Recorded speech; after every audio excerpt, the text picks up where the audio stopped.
Bienvenidos a 360 grados, una visión global de la noticia, un espacio para debatir sobre todo lo que sucede en Colombia y en el mundo. Y hoy empezaremos 360 hablando de una promesa hecha desde Venezuela por el candidato a presidente Nicolás Maduro, que dice que si gana las elecciones del 14 de abril, se pondrá al servicio de la paz en Colombia. Maduro ha ratificado el compromiso del chavismo con los diálogos de paz entre las FARC y el gobierno Santos. ¿Qué significa este apoyo? ¿Este impulso podría acaso darle al séptimo ciclo de conversaciones que se llevan en La Habana un nuevo aire? ¿Hay debate? Ese será nuestro primer tema de la noche en 360. Y nuestro segundo tema de la noche será la libertad concedida al exsecretario general de la presidencia, Bernardo Moreno, quien llevaba 19 meses detenido por ser considerado uno de los autores intelectuales de las chuzadas del DAS. Moreno Villegas ahora deberá demostrar ante la Corte Suprema de Justicia que no tuvo ninguna vinculación a estos casos de seguimientos e interceptaciones telefónicas en contra de un grupo de periodistas, magistrados y políticos de oposición. A este caso se le suma también el del exministro Andrés Felipe Arias, quien también podría estar a punto de recuperar su libertad. ¿Se cayeron acaso los casos contra el uribismo? Debate hoy en 360. No se vayan, ya en segundos le doy la bienvenida a nuestros invitados.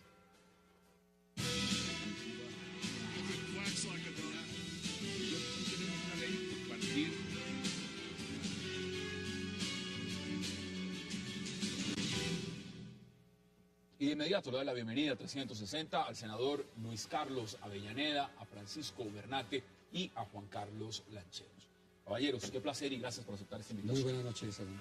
Buenas noches. Pasan muy buenas noches y buenas noches para quienes nos acompañan en la mesa y muy buenas noches para toda la audiencia. Hemos estado cubriendo Venezuela por obvias razones, desde lo que ha pasado con el presidente Chávez y todo el tema, por supuesto, y sabemos de la importancia que juega Venezuela en el marco del proceso de paz que se adelanta en La Habana. Nicolás Maduro ha dicho, como lo decía yo en la introducción del programa, que se compromete con la paz y gana las elecciones presidenciales el 14 de abril. ¿A usted cómo le suena eso? Yo creo que ya está comprometido desde cuando fue ministro de Relaciones Exteriores y diría que de antes, mucho tiempo antes. Nicolás Maduro es un militante legendario de la izquierda venezolana. Desde estudiante fue líder en el liceo donde estudió y luego pues se fue enganchando con diversos procesos políticos de Venezuela, siempre militando en la izquierda y cuando llegó Chávez empezó a militar en el chavismo. Y bueno, tienen sus relaciones con la izquierda colombiana y como esas relaciones de la izquierda colombiana, Chávez y su ministro de Relaciones Exteriores en ese entonces, Nicolás Maduro, jugaron un papel importante, han jugado un papel muy importante para que se abran las negociaciones, para que se abra ese diálogo entre las FARC. De manera que yo considero que el presidente Maduro y candidato a la presidencia, pues va a estar en primera línea buscando que esos diálogos prosperen y seguramente nos va a acompañar en todo el proceso de construcción de paz, que yo llamo la búsqueda de la estabilidad de esa paz. ¿Cómo lo ve usted, Francisco? Bienvenido. Son declaraciones, como dice el senador, pues ella está comprometido. ¿Usted cree que está igual de comprometido que antes? Bueno, nuevamente buenas noches. Yo creo que sí, y yo considero que este es un espaldarazo muy importante para el proceso de paz, en tanto que Venezuela, sin lugar a dudas, está llamado a cumplir un papel primordial en lo que puede ser el desarrollo del proceso en cuanto tal y el posconflicto si ese escenario se llegare a dar. Pero yo creo que este es un espaldarazo muy importante. Habrá que oír cuál es la postura al respecto de la oposición, que también ya inscribió sus candidatos, a ver con qué cartas estamos jugando en La Habana con respecto a Venezuela. Juan Carlos, bienvenido. ¿Cuál es su postura inicial? Porque puede parecer que eso no es nuevo. La pregunta también está en si este hombre tiene el carisma, tiene el poder, tiene las mismas cualidades que el presidente Hugo Chávez para llevar una agenda de ese calibre. No, a ver, yo pienso que él es una copia mala de Chávez. Y aunque, digamos, uno no podía esperar una cosa diferente. Me explico. Uno no hubiera podido esperar que él hubiera dicho que no apoyaba el proceso de paz. De alguna manera era predecible. Ahora, ¿en qué condiciones se va a dar ese apoyo? Eso es una cosa que habría que mirar, pero yo creo que en general va a haber una continuidad que de alguna manera tranquiliza más a las FARC al propio gobierno. En el caso de Maduro puede llegar a ser en un momento considerado como un abrazo del oso, porque en este momento no sabemos quién va a ser Maduro cuando ejerza realmente la presidencia. Ahora está en campaña, está en una cierta interinidad, pero más adelante no sabemos esto cómo se va a devolver. ¿Y cómo puede ser internamente? Mire, veamos justamente esas declaraciones que dio Nicolás Maduro frente a este tema. En sus tratamientos mantuvo, en ese caso a través de mí como canciller, los contactos permanentes con el presidente Santos y con voceros de los representantes de la guerrilla en La Habana, para transmitir mensajes, para ayudar. Nosotros queremos ratificarle, como le hemos dicho al presidente Santos, cuando vino a las exequias y funerales de Estado del comandante Chávez, el gobierno de la Revolución Bolivariana, Venezuela, está absolutamente comprometido con la paz en Colombia. Está comprometido con la paz en Colombia, y eso lo pregunto, senador. 14 años, dicen los críticos más grandes de las FARC y del proceso, ha sido el chavismo cómplice de las FARC, dándoles albergue, dándoles territorio, dándoles absolutamente todos los equipamientos y financiamiento para que estén en territorio a salvo de lo que ha sido el combate a las FARC en Colombia. Cuando uno escucha a Nicolás Maduro en esta nueva postura, evidentemente le pongo la posición de quienes están en contra del proceso. ¿Usted cree que hay garantías con un hombre como Nicolás Maduro? ¿Para el proceso de paz? Sí. No, Si no me cabe ninguna duda. No me cabe a mí ninguna duda. Y es evidente que no hay hay mucha distancia, entre Maduro y Chávez. Son dos personas que desde el punto de vista del carisma son bien distantes. Pero ideológicamente están en la misma línea. Digamos que Nicolás Maduro hoy está muy comprometido con el programa 2013-2016 de Chávez, que es la consolidación de una república de carácter socialista. Un programa que, en mi criterio, desde el punto de vista de una estructuración de izquierda, es un programa muy bien estructurado que va a llevar al país hacia la industrialización, que va a llevar progreso en el tema del campo y que va a sacar al país de una situación lamentable. Y era el de tener a mucha parte de la población con subsidios. ¿Cómo ve el escenario de la oposición? Bueno, creo que la oposición tiene unas garantías allá en ¿La oposición le serviría o estaría, por supuesto, a favor del proceso de paz, de favorecer también ese proceso de paz? Ojalá lo esté, ojalá, eventualmente, ojalá lo estén. Yo creo que la paz le corresponde hoy no solamente a Colombia, sino a todos los países de América Latina y a todos los países del mundo. Hoy la guerra está proscrita, la guerra está llamada a acabarse en todo el mundo. Hoy ya nadie acepta posturas guerreristas. Hoy estamos hablando de desarmarnos y no de odiarnos, sino de la política del amor, como lo plantea aquí, por ejemplo, el alcalde mayor de la ciudad de Bogotá. Gustavo Petro, de manera que hoy estamos caminando por otros rumbos. Creo que esas voces de la guerra empiezan a eliminarse. Y bienvenido eso. Yo sí digo que bienvenido eso. ¿Qué dice usted al respecto? Pues a mí me cuesta trabajo creerle un poco a Maduro, sobre todo cuando dice que si la revolución hay que defenderla con armas, pues la van a defender, porque de alguna manera lo que está planteando es que ellos no están dispuestos a aceptar en ningún momento una decisión contraria por parte de las urnas, por parte de los venezolanos. Entonces ahí, y cuando se aparecen siempre con que le vamos a dar en la madre a la oposición y todo eso, y no son mensajes que aporten tranquilidad para la oposición. A ver, Iván Márquez vive en Venezuela. El señor Grande fue capturado en Venezuela. Hoy en día están sentados en La Habana negociando. Acá hay un punto, y es, si el proceso no se adelanta por X o Y motivo internamente en Colombia, estos señores van a volver a vivir y albergarse en Venezuela, y seguramente Nicolás Maduro les volverá a dar albergue. Tenga la absoluta seguridad. Es que, por eso le decía a Hassan que de alguna manera la garantía es para las FARC. Eso es una declaración. Para la paz de Colombia. Esta es una garantía para ellos y con eso coincido con el senador que le van a apostar hasta el fondo al proceso de paz, sin ninguna duda. Pero hay que tener mucha cautela con estas declaraciones porque no sabemos. En la diplomacia pasa algo, y es que en la diplomacia no hay amigos incondicionales. Y Maduro lo que tenga que hacer para sostenerse en el poder lo va a hacer, sin ninguna duda. Yo no creo que vaya digamos, a rechazar unas relaciones con Colombia que cada vez se van normalizando, pero hay que tener mucha cautela con las declaraciones de Maduro. Mire, le doy la bienvenida de inmediato también a 360 a José Obdulio Gaviria. José Obdulio, bienvenido. Qué placer. Hassan, encantado de acompañarte. ¿Cómo ve usted las declaraciones de Nicolás Maduro cuando dice que si él gana el 14 de abril está más que comprometido con la paz de Colombia? Maduro y Chávez o el chavismo hacen parte de un partido que se llama el Socialista Unificado de Venezuela. El Partido Socialista Unificado de Venezuela es miembro de la Coordinadora Continental Bolivariana y su gente estuvo en los partidos fundadores del Foro de Sao Paulo. En consecuencia hay una clara alianza política entre el Partido Socialista y su actual jefe Maduro y las FARC. Y esa es la paz. La paz es un acuerdo político para modificar la estructura democrático-liberal del Estado colombiano. ¿Qué dice usted, Francisco? No, yo estoy de acuerdo con lo que aquí se ha mencionado, pero yo sí quisiera plantear una inquietud y es, en el escenario en que Maduro se prolongue su estancia en el poder, ¿eso, digamos, no dificultaría el que las FARC se vieran forzadas a llegar a un acuerdo en la medida en que saben que aquí tienen un refugio y que pueden, digamos, estar a salvo de la persecución del Estado colombiano?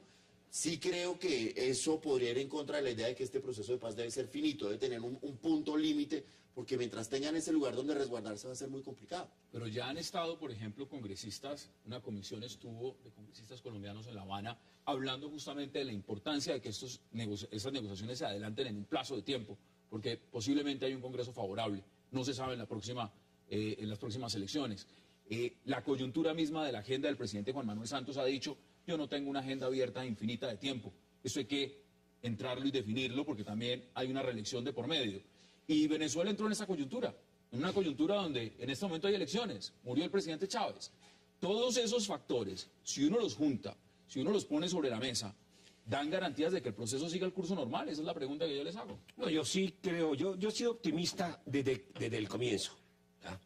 Desde el comienzo he sido optimista, por eso me metí en la Comisión de Paz, le he hecho seguimiento al tema. Me parece que la agenda es una agenda razonable, de la cual se puede sacar un acuerdo. Creo que hay un ambiente latinoamericano importante para las FARC que le muestran que es posible acceder por la vía democrática al poder.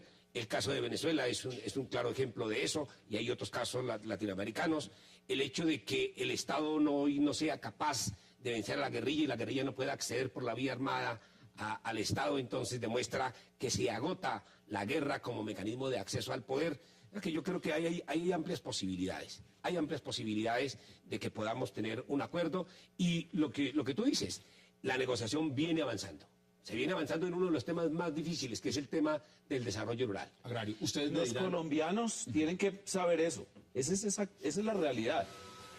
Las FARC quieren acceder al poder, quieren el poder en Colombia. Hay personas que creen que eso es legítimo. Yo creo que es ilegítimo, que con los colombianos tenemos que hacer hasta el último esfuerzo de vida, incluso heroico, para impedir que las FARC accedan al poder, para impedir que las FARC hagan política, para impedir que los miembros de la organización terrorista FARC sean indemnizados con dinero, como se está hablando hoy, indultados y amnistiados. Ese es el espíritu del pueblo colombiano, el de los 9 millones de votos que votaron por ese mensaje y ese mandato, y que hoy están ante la expectativa de que esa organización criminal terrorista que asesinó y asesina, etcétera, vaya a acceder al poder. y vamos a seguir ampliando el tema. Vamos a la primera pausa y ya regresamos de inmediato para que pueda entrar senadora Avellaneda. Hagamos la pausa en 360.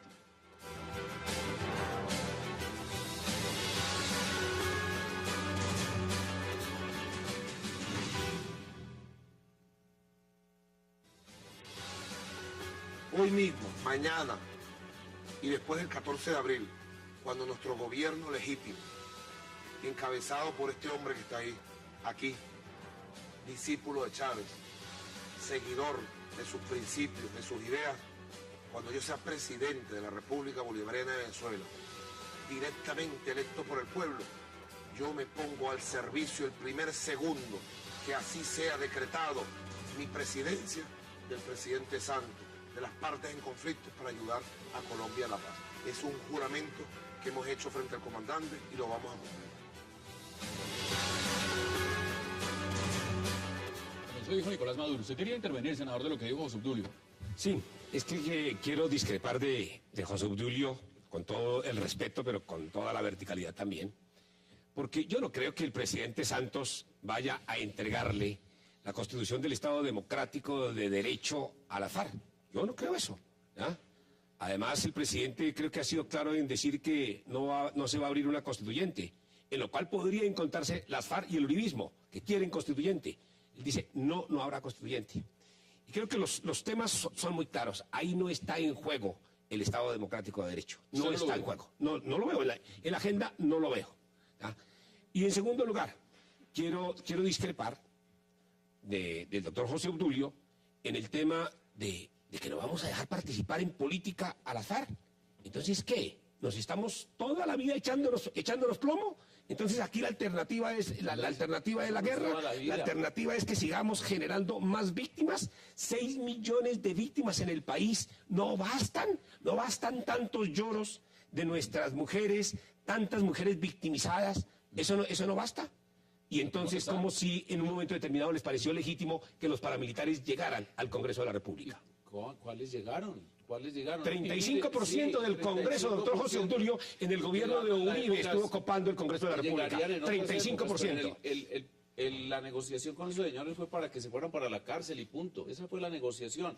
Como debe ser la negociación con las FARC si ellos quieren hacer negociación. Y si no las quieren, no hay problema. Se les sigue combatiendo como hay que hacer con todas las organizaciones terroristas y con todas las organizaciones criminales. ¿Sabe una cosa, Hassan? ¿Dónde cree usted que se tomó la foto en donde aparece el líder terrorista, ahora gran figura y gran amigo de los santistas, en particular de Enrique Santos, de Iván Márquez? ¿Del jarlista? Sí, del jarlista, en el Fuerte Tiuna. Y nosotros teníamos información directa, con fotografías incluso, de que las FARC estaban asentadas en Venezuela, con oficina en Miraflores, cerca de Miraflores, y con asentamiento en el Fuerte Tiuna. De manera que esa es la paz que nos promete el señor Maduro. La paz de Maduro es una paz que se permita que vía negociación las FARC lleguen al gobierno, lleguen al poder. Incluso en etapas, no necesariamente ya. Por ejemplo, una etapa podría ser regalarles curules, lo que acaba total y absolutamente con el régimen democrático liberal. Me refiero al régimen democrático liberal. Régimen de la libre empresa, de las libertades públicas, de las garantías sociales. ¿Qué dice usted? No, ya es que yo ahí tengo varias dificultades. Lo primero es que al final, si nosotros vamos a hacer la paz, Hassan, es necesario que ellos participen en la política. Uno, Así es. ¿en qué condiciones? Que los terroristas que mataron... ¿Cómo, cuándo y dónde? No, yo no estoy diciendo que las personas que han cometido delitos de lesa humanidad tengan derecho a participar Toda en la el cúpula Congreso. de las FARC está condenada, toda. Incluso eso usted Ahora, lo puede constatar en la Fiscalía. se tendrán que crear los mecanismos para que esas personas, si efectivamente el pueblo colombiano lo decide, puedan participar en política o no. El pueblo colombiano ha votado en las últimas 3 elecciones. Si el por día una de mañana política el distinta. pueblo colombiano decide que efectivamente estos cabecillas de la guerrilla no deben participar en política, pues que no participen. Y se acaba el Pero cuento. seamos pragmáticos, seamos realistas. Se van a pero- sentar en la mesa de negociación si no tienen la posibilidad de hacer Claro, política. es imposible que ellos se sienten en la mesa de negociación sin una aspiración política. Mancuso se sentó. Yo creo, perdón, Mancuso es igual a Jojoy. No, ¿Qué creo- diferencia tiene Mancuso y Jojoy? Uno puede, a ver, es que yo creo que las discusiones van en niveles distintos. Estamos hablando de la guerrilla y ellos quieren generar un proceso de paz, de desmovilización, quieren acceder al poder, se cansaron de la guerra, estuvieron bastante escondidos durante mucho tiempo por el desarrollo. Yo quisiera ir a la luna, Asamblea pero yo no Democrática, estoy en posibilidad todo de ir lo a que la luna quiera. porque quien cometió los crímenes que ha Sí, cometido no pero- puede gobernar Colombia, ni puede participar en política. Se lo prohíbe la Constitución Sí, y claro, sobre todo el bloque de constitucionalidad. Y es que, a ver, es que yo no estoy discutiendo ese punto. Yo no estoy discutiendo ese punto. Yo lo que estoy, Entonces, yo estamos lo de que acuerdo, estoy, yo lo que sigamos estoy- adelante. no, es que yo lo que estoy planteando es que independientemente de eso, las FARC tienen una vocación de poder que no se puede desconocer. Entonces, si esa vocación de poder... ¿Cómo que no se puede pero desconocer? esa- Hay que desconocérsela en primer lugar y negársela total y absolutamente. Colombia no puede ser Si lo gobernada hacen a por través de quienes la ordenaron democracia y el por los crimen del canales Nogal. institucionales, No, puede llegar a ser ya válido. ellos están impedidos No, señores. de por vida para acceder al poder por las vías Ustedes han puesto los institucionales. puntos sobre la mesa, pero no nos salgamos también, no olvidemos el tema de fondo. Es lo que puede jugar Venezuela. Se lo digo, Francisco, porque hay elementos importantes en la discusión, como este. Hay países garantes en este proceso. Ahí está Noruega, Hay países garantes como Chile, está Cuba. Entonces, si uno mira el proceso como tal y se empieza a cambiar la configuración del mapa, la gran pregunta es si el proceso puede llegar a fracturarse. Internamente también hay oposición al proceso. ¿Usted cree que lo de Maduro, y vuelvo al tema porque partimos de Maduro, que nos interesa debatirlo, eso puede en alguna medida cambiar el proceso? No, yo pienso que no, porque hay que decir la verdad, y es que desde el inicio de las negociaciones el papel y el rol que jugaban los garantes es más un rol de facilitación o de encontrar puntos comunes en escenarios de dificultad. Personalmente creo que el escenario de él no fractura en cuanto tal el proceso, o cuando menos no fractura más el proceso que lo que producen las discusiones y las divergencias que se producen dentro del país, porque no hay que desconocer que es un proceso que arrancó con una legitimidad no tan absoluta como los 3 o 4 procesos Señores, anteriores. quiero que me Te va a colocar una postura extrema. No es del realismo, pero te la va a colocar.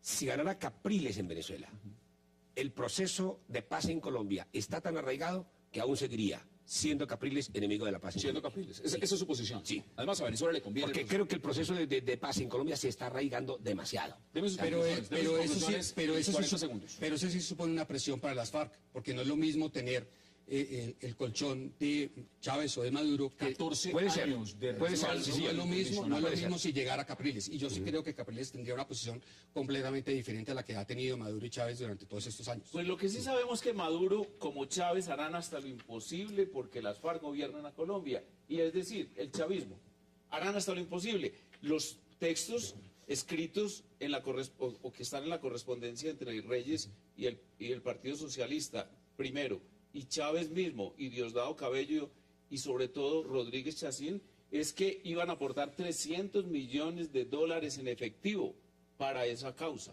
De manera que estamos hablando no de un mediador imparcial, no.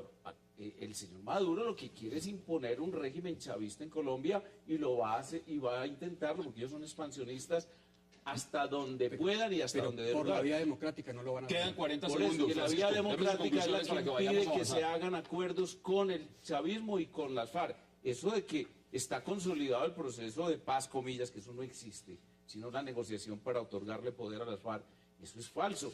Basta ver las encuestas y basta ver los resultados electorales. Es que eso es una inguandia de Enrique Santos y de los sectores de la izquierda inventarse es que la obligación moral de hacer un acuerdo con las FARC. Deme sus ¿Cuál conclusiones, obligación? Francisco Bernati, en este tema, No, porque vamos a hablar de Bernardo Moreno y Arias. No, la conclusión es realmente que el apoyo que da hoy Nicolás Maduro, personalmente yo no veo que afecte o no afecte realmente el proceso, porque es un proceso que se está surtiendo entre nosotros.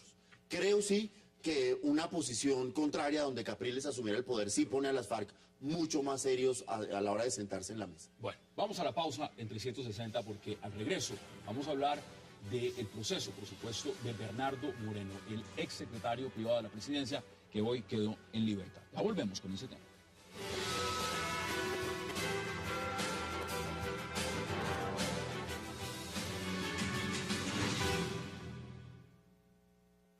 La verdad es que no me sorprende porque cuando se tiene claridad de sus actuaciones, cuando se tiene la conciencia limpia, cuando hubo transparencia en sus actos, estas decisiones que vienen en justicia un poquito tarde, no sorprenden, pero sí le empiezan a refrescar un poquito el corazón tan golpeado y tan adolorido por tanta injusticia. Regresamos a 360, son las declaraciones de Bernardo Moreno y nos acompaña y se une a esta mesa ahora el abogado penalista Jaime Granados, quien lo representa. Abogado, gracias por aceptar la invitación.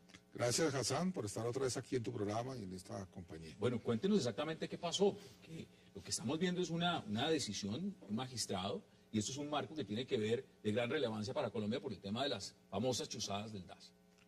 Pues sea lo primero, volver a insistir que no hay tales chuzadas. La Corte Suprema de Justicia ya estableció que no hay una sola chuzada. Así que el nombre pues ya quedó, fue para la historia. Y sobre los méritos de la decisión, pues el tribunal a través de un magistrado en función del control de garantías determinó que no había mérito para que continuara privado de la libertad y revocó la medida de aseguramiento por considerar que lo contrario sería una prolongación arbitraria de la misma. No hubo una sola chuzada, dice usted. No lo digo yo, lo dice la Corte Suprema, aún más, lo dice la Fiscalía. ¿Qué dice usted, senador? No, me parece que esta es una afirmación que es contraevidente, ¿verdad? Y me da pena venir a discutir hoy con penalistas, porque yo no soy penalista. Pero sí tuve oportunidad de hacer en el Congreso el debate de las chuzadas del DAS. La llamé DAS, Empresa Criminal del Estado.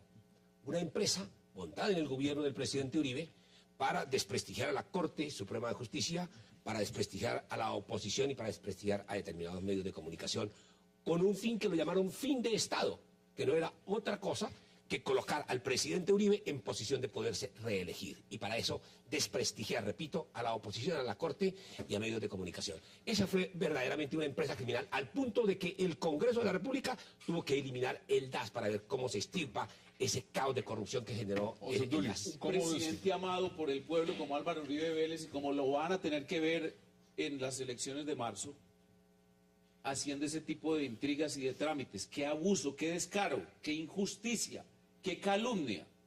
Yo por eso tuve una actitud muy distinta a la de Bernardo en ese proceso.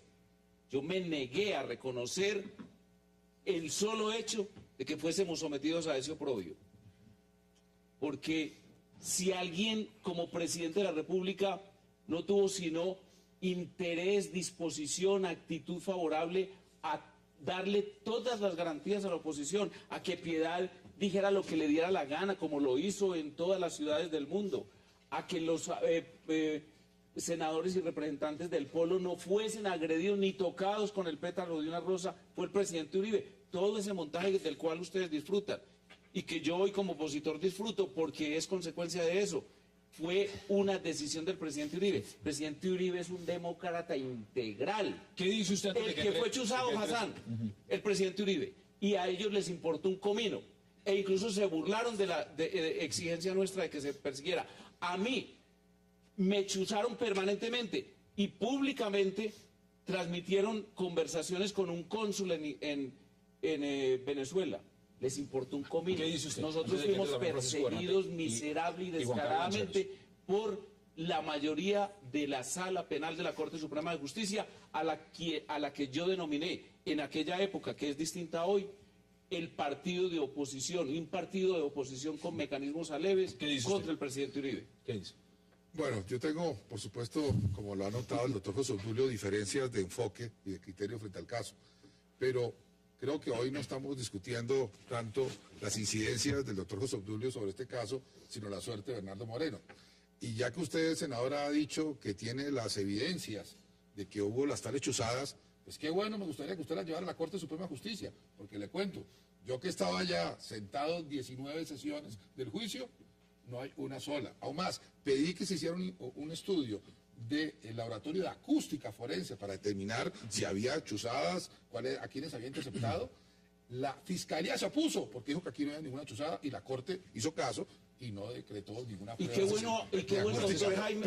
Y por eso termino este punto porque me parece importante, porque yo creo que el senador lo que le ha puesto al país es una mentira que se le vendió. Seguramente de buena fe, yo no discuto mentiras de buena fe, no hay errores de buena fe, pero mentiras no. En ese sentido, lo que puedo ver sobre la base de las pruebas, yo no hago aquí proselitismo político, mi función es ser abogado, no, sobre y como el tema abogado exclusivamente les puedo decir que algo que no solamente lo digo yo, lo dice la Fiscalía, lo dice la Corte Suprema de Justicia, el proceso de Bernardo va por otro camino, ya sobre las pruebas que se están ventilando, no puedo hablar en este caso, pero sí quiero aclararle eso, y si usted tiene una evidencia distinta, espero que tenga la Corte. Pero yo sí creo que esto hay que mirarlo en dos enfoques.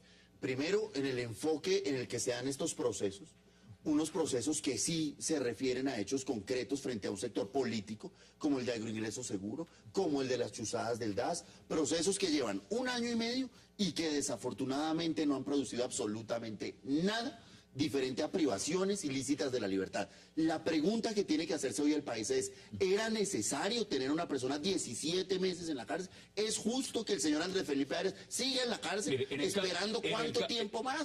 Ya lo vamos a abordar porque en el caso de Bernardo muy interesante lo dice. A los dos preguntarles, ¿quién desde el punto de vista profesional se encargó de que eso ocurriera? Y eso tiene nombre propio y es los mismos que persiguen también de una manera acerba y descarada y criminal además al presidente Uribe en los procesos penales. Hassan, yo le pregunto a usted, ¿cuánto cree que le va a valer esta demanda al Estado? No, porque la demanda todavía no, porque no se ¿Cuánto le va a valer? ¿Cuántos meses privado de la libertad? Casi 18 meses. Casi pero 18 corrígeme meses. que en este momento no hay ¿Quién lugar le a demanda. devuelve ese No, tiempo a él, a su familia? Mire, yo creo que hay un problema, digamos, más allá del fondo de este caso en particular y lo de Andrés Felipe, que usted comentará más adelante. Uno, la lentitud del sistema judicial, la falta de criterios unificados de Fiscalía, de Corte Suprema de Justicia, de tribunales. O sea, ahí hay un hueco.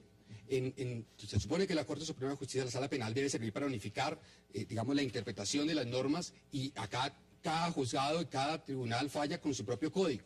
Y eso sí es un problema muy complicado de manejar en seguridad jurídica, en Pero aquí, confianza para aquí los estamos ciudadanos. hablando de la Corte Suprema, estamos hablando también de la Fiscalía, y la Fiscalía está teniendo encima los temas de falsos testigos. Está teniendo, la cantidad de escándalos que está teniendo no simplemente es una u otra cosa.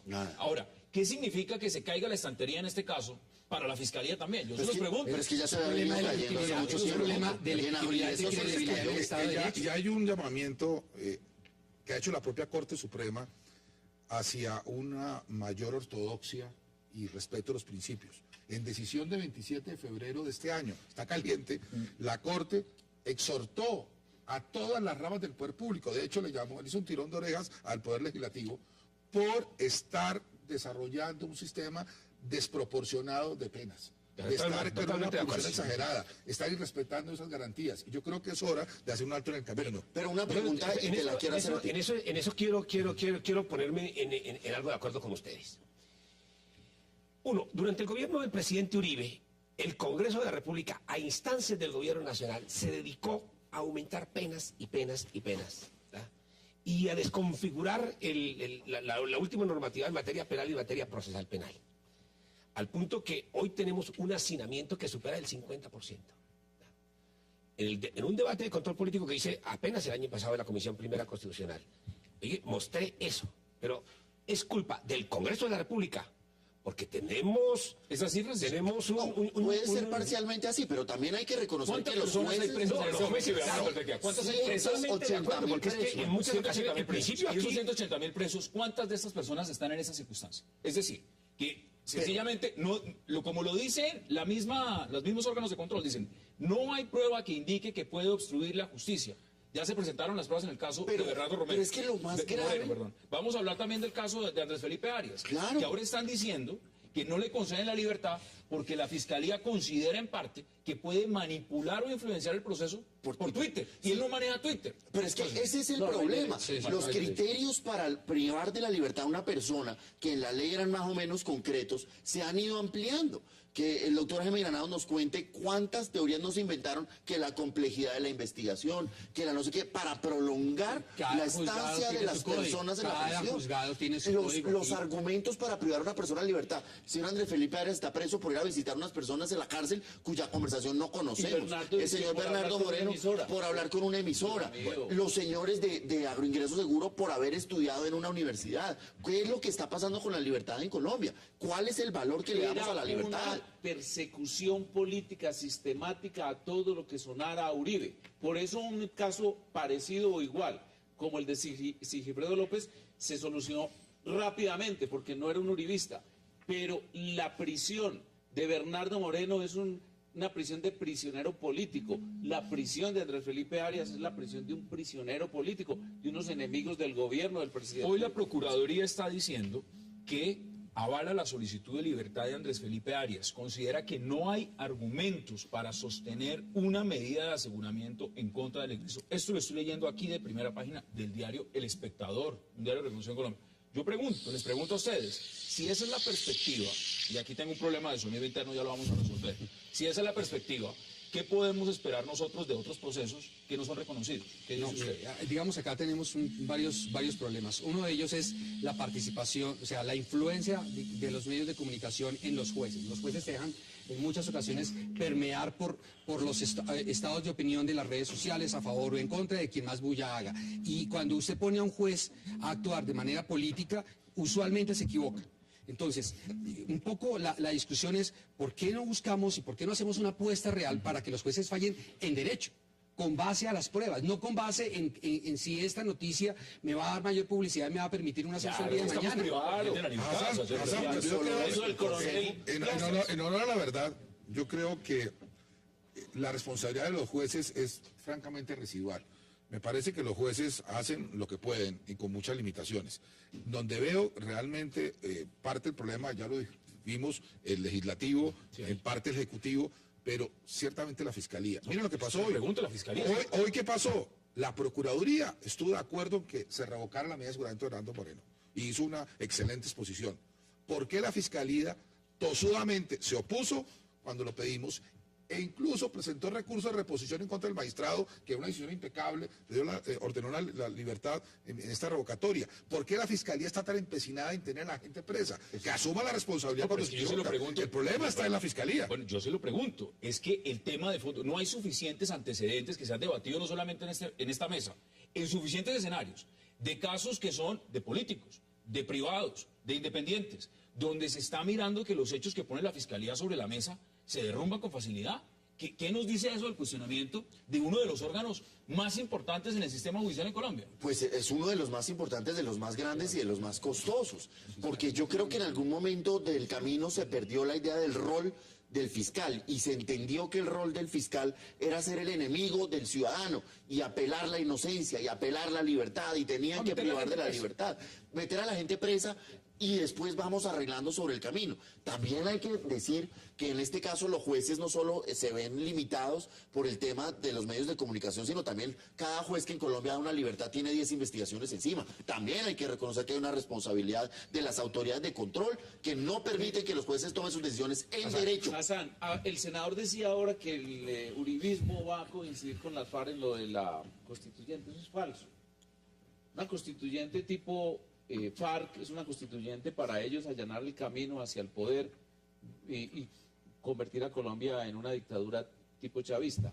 Nosotros sí creemos en la necesidad de una reforma judicial integral, porque es que esto que está ocurriendo y esto que se ejemplifica simplemente en lo de Bernardo, pero que ha ocurrido con varias personas, es una muestra evidente de que se renuncia al sistema democrático liberal también, desde el punto de vista de la fiscalía. No se lo voy a preguntar a usted, por razones evidentes, José Obdulio, por el mismo tema de lo que significa Andrés Felipe Arias para el uribismo. Pero, por ejemplo, se lo pregunto a usted y se lo pregunto a usted como abogado penalista. Cuando un fiscal dice que para apelar la solicitud de libertad de una persona que está privada de su libertad, el argumento es que esta persona puede ser muy peligrosa porque utiliza el Twitter. Es cuando la fiscalía, ese es el argumento, de los argumentos base principales que usa. Y le doy un ejemplo: los señores de Interbolsa que acaban de quebrar y dejar familias en la calle, están en la calle. O el señor ebrio, conductor borracho que asesina a una familia en la calle, puede ir en libertad inmediatamente.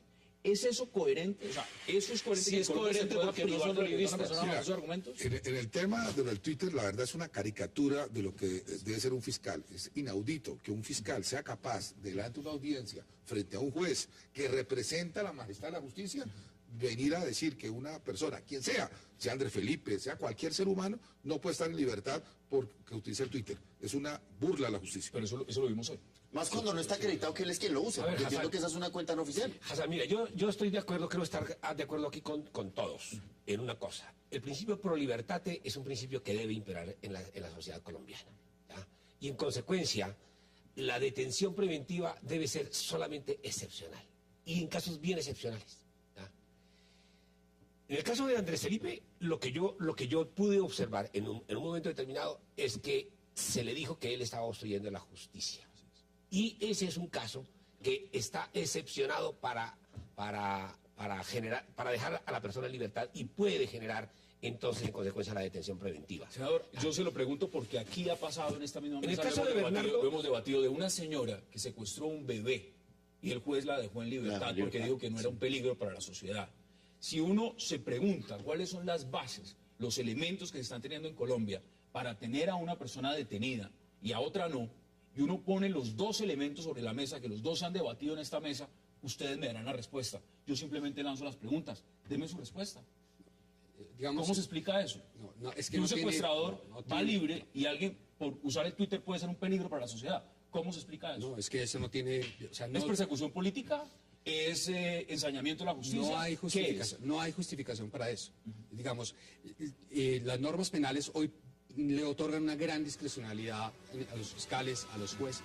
Y cuando esa discrecionalidad no se utiliza como corresponde, deslegitima el sistema. Y esa es la credibilidad que los ciudadanos hoy en día tienen frente a la Fiscalía y frente a la justicia colombiana. Tengo que hacer una pausa, la última, y ya regresamos en 360 para seguir debatiendo, por supuesto, lo que ha significado esta decisión de la libertad de Bernardo Moreno. Ya volvemos.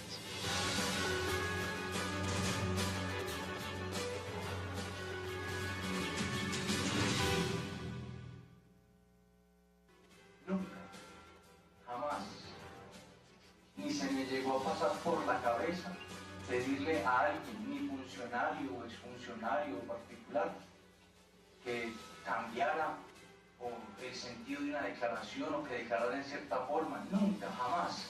Y eso se lo juro acá, por Dios, por mi familia y por mis hijos. Jamás he querido obstruir la justicia. Regresamos a 360 grados y yo empiezo la pregunta porque veíamos a Andrés Felipe Arias respondiendo ante los tribunales con una pregunta, Francisco. ¿Es este hombre un peligro para la sociedad? Nunca, nunca lo fue.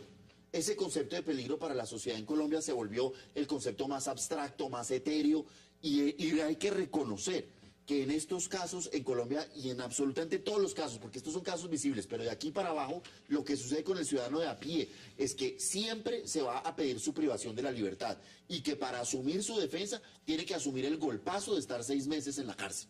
Aquí la libertad se volvió... Esto no son solo 6 meses, aquí es un año, aquí pues es que son aquí 18 meses. se inventaron la teoría que los términos se triplican porque la investigación es muy compleja. Andrés Felipe sí es un peligro, indudablemente, para Santos. Andrés Felipe era el llamado a dirigir la oposición a Santos. Y había que mantenerlo en la cárcel y ahí lo tuvieron. Pero no solamente es en la cárcel, está inhabilitado y lo demás. Ahora, así es. Se los pongo en Pero perspectiva. aclaremos una cosa, porque si no los debates no se pueden hacer y no orientamos un poco a la opinión pública, que es lo importante de un programa de esta naturaleza. Hágalo, senador. Es que no a Arias no le dicen por ser un peligro para la sociedad, sino por ser un obstructor de la justicia. ¿Cómo le parece? ¿Ah? Y entonces es un obstructor de la justicia porque estuvo visitando a sus compañeros y mirando a ver cómo moderaba los testimonios a su favor. Claro. ¿Usted lo oyó? ¿Alguien lo oyó? Ya quisiera, senador, escuchar que usted defienda estas mismas tesis, luego que mañana presente una ampliación de una denuncia de una persona cara a sus afectos que está haciendo eso que usted ahora está criticando. Y lo está haciendo no una, sino 21 veces. Ya quisiera que usted se públicamente... Bueno, esa es la noticia mañana. Es mañana. Eso sí está mal hecho. ¿De quién se trata? Todos lo sabemos, pero no le damos la chiva. Bueno, se lo pregunto, porque el marco de lo que significa agroingreso seguro ha dado para todo. Sí. Evidentemente esto no es un tema simplemente de una coyuntura específica, es un tema político también. Y ha tenido a figuras de todo calibre. ¿Es Andrés Felipe Arias un peligro para la sociedad? Yo no creo. No, para nada. Es decir, a ver, uno puede tener posición sobre Andrés Felipe. No es amigo mío, no lo conocí cuando estaba en el gobierno, no más. Pero yo no creo que uno pueda juzgar con el mismo rasero la conducta de Andrés Felipe que la conducta de otras muchas personas que terminan en su casa, pagando casa por cárcel o fuera de los centros de reclusión. Con preacuerdos en la fiscalía. Yo no creo que eso sea equiparable. Es decir, si uno trajera a alguien de fuera del país y explicara por qué cierto tipo de personas están privados de la libertad y otras no encuentran una razón coherente. Pero hay que decir una cosa. Ojalá fuese así. Ojalá la detención preventiva se acabara y no existiera. Es que en los países que son mucho más avanzados que nosotros jurídicamente, que son prácticamente todos, un deportista que mató a su mujer a puñaladas está libre. El señor Pistorius, claro, y se lo voy a contar. Es que está en este momento acusado y hasta con un garrote le dio. Lo que haya sido, va a un proceso judicial, pero el señor no está en la cárcel. Yo lo que creo es que el tema es cultural. Los colombianos estamos acostumbrados a que si la persona no se pudre en la cárcel hay somos justicia. Carceleros, sí, eso nos va a llevar a un cambio cultural. Y ¿no? cualquier código que usted saque va a fracasar porque en el momento en que el señor que hizo no sé qué escándalo está en la calle, entonces está mal. No, el tema es cultural. Hay que empezar a decirle a la ciudadanía que el que la persona esté en libertad es un derecho. Francisco, que es acá hay un nuevo reconocido. tema, no lo está diciendo cualquiera, lo dice la fiscalía, lo dice un fiscal. Usar el Twitter puede ser entonces considerado de alto peligro. Pero es que mira y lo sobre que han todo hecho en cuando no lo Agroingreso. utiliza ni siquiera la misma persona, porque está comprobado que Andrés Felipe Arias no usa el Twitter, lo usan sus seguidores y 3 personas. Entonces, se cae el argumento de su solo peso.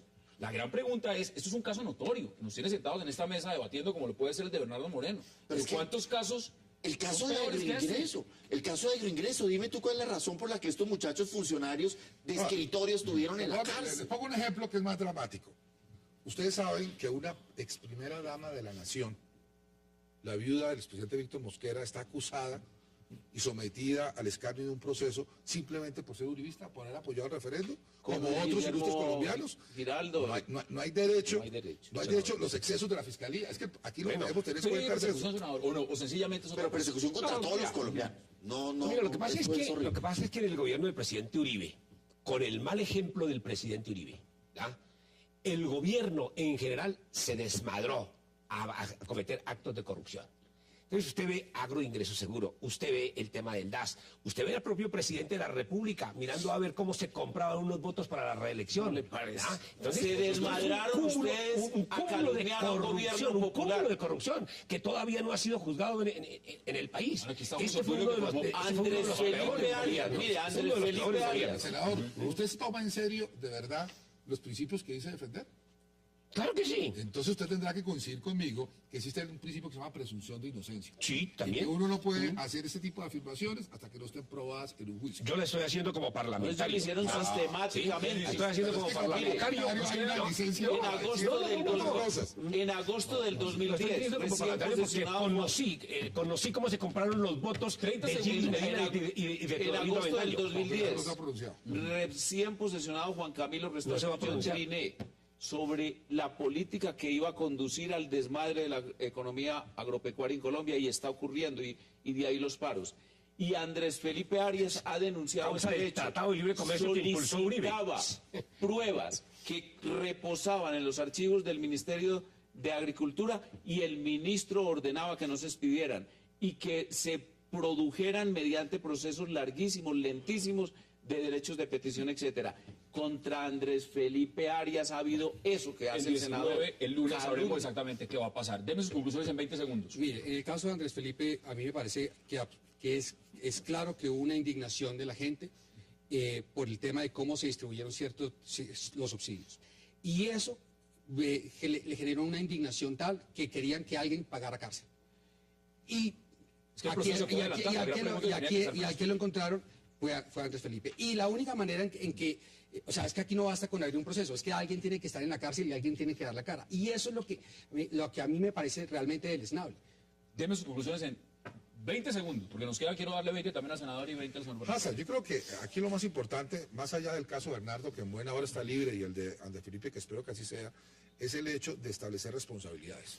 Y creo que en eso el Ejecutivo, el Poder Legislativo y también el Judicial, pero especialmente por la Fiscalía, no puede echarse a un lado. La Fiscalía tiene que asumir de frente al país su responsabilidad por los excesos en la persecución penal y especialmente en los casos de privación de la libertad. 20 segundos, senador. Bueno, mire, a mí no me gusta que nadie esté en la cárcel. Eso es un tema muy doloroso para cualquier persona, para cualquier ciudadano. Pero en el caso de Andrés Felipe Arias, yo lo conocí a un hombre soberbio, un hombre arrogante, un hombre imbuido por el poder y que heredó del presidente Uribe esa arrogancia y eso, y me da a mí para pensar que esa arrogancia, ese abuso del poder que cometió Arias, llevó al fiscal en su momento a decir, este hombre me puede manipular el proceso y por eso está en la cárcel. No, lo que yo sí les quiero decir es que es el momento para hacer un debate importante sobre la forma en que estamos trabajando nosotros la libertad.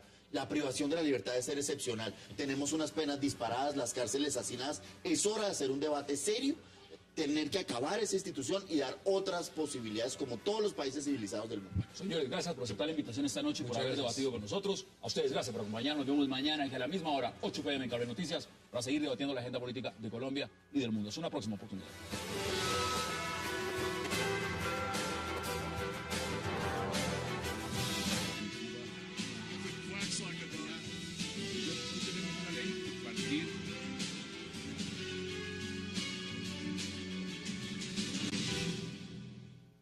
Caballeros, qué placer y gracias por aceptar esta invitación. Muy buenas noches, hermano. Buenas noches. Pasan muy buenas noches y buenas noches para quienes nos acompañan en la mesa y muy buenas noches para toda la audiencia. Hemos estado cubriendo Venezuela por obvias razones, desde lo que ha pasado con el presidente Chávez y todo el tema, por supuesto, y sabemos de la importancia que juega Venezuela en el marco del proceso de paz que se adelanta en La Habana. Nicolás Maduro ha dicho, como lo decía yo en la introducción del programa, que se compromete con la paz y gana las elecciones presidenciales el 14 de abril. ¿A usted cómo le suena eso? Yo creo que ya está comprometido desde cuando fue ministro de Relaciones Exteriores y diría que de antes, mucho tiempo antes. Nicolás Maduro es un militante legendario de la izquierda venezolana. Desde estudiante fue líder en el liceo donde estudió y luego pues se fue enganchando con diversos procesos políticos de Venezuela, siempre militando en la izquierda, y cuando llegó Chávez empezó a militar en el chavismo. Y bueno, 19 meses detenido por ser considerado uno de los autores intelectuales de las chuzadas del gas. Moreno Villegas ahora deberá demostrar ante la Corte Suprema de Justicia que no tuvo ninguna vinculación a estos casos de seguimientos e interceptaciones telefónicas en contra de un grupo de periodistas, magistrados y políticos de oposición. A este caso se le suma también el del exministro Andrés Felipe Arias, quien también podría estar a punto de recuperar su libertad. ¿Se cayeron acaso los casos contra el uribismo? Debate hoy en 360. No se vayan, ya en segundos le doy la bienvenida a nuestros invitados.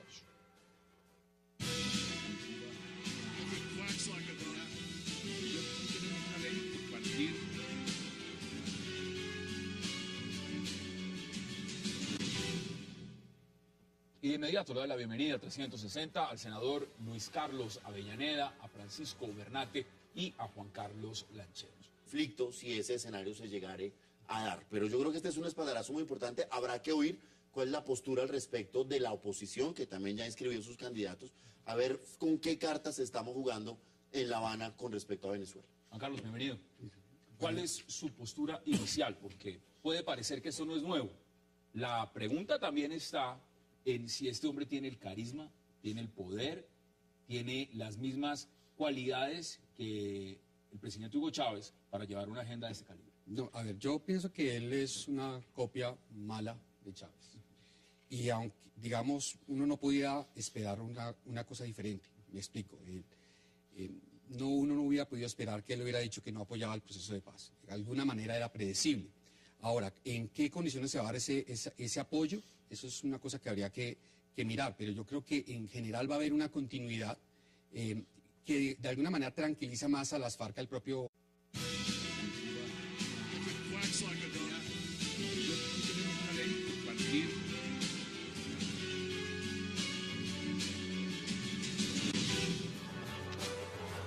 Bienvenidos a 360 grados, una visión global de la noticia, un espacio para debatir sobre todo lo que sucede en Colombia y en el mundo.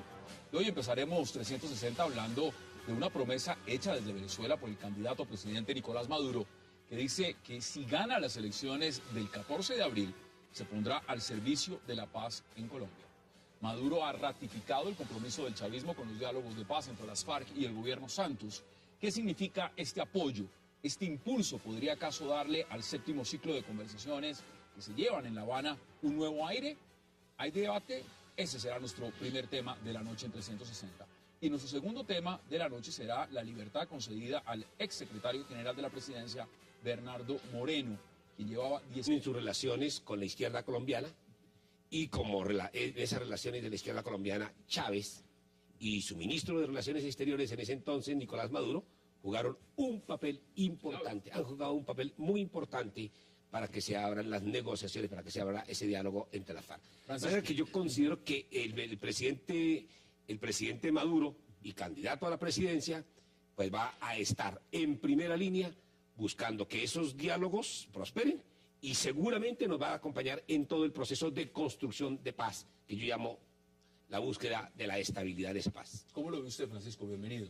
Son declaraciones, como dice el senador, pues ella está comprometido. ¿Usted cree que está igual de comprometido que antes? Bueno, nuevamente buenas noches. Yo creo que sí, y yo considero que este es un espaldarazo muy importante para el proceso de paz, en tanto que Venezuela, sin lugar a dudas, está llamado a cumplir un papel primordial en lo que puede ser el desarrollo del proceso en cuanto tal y el posconflicto.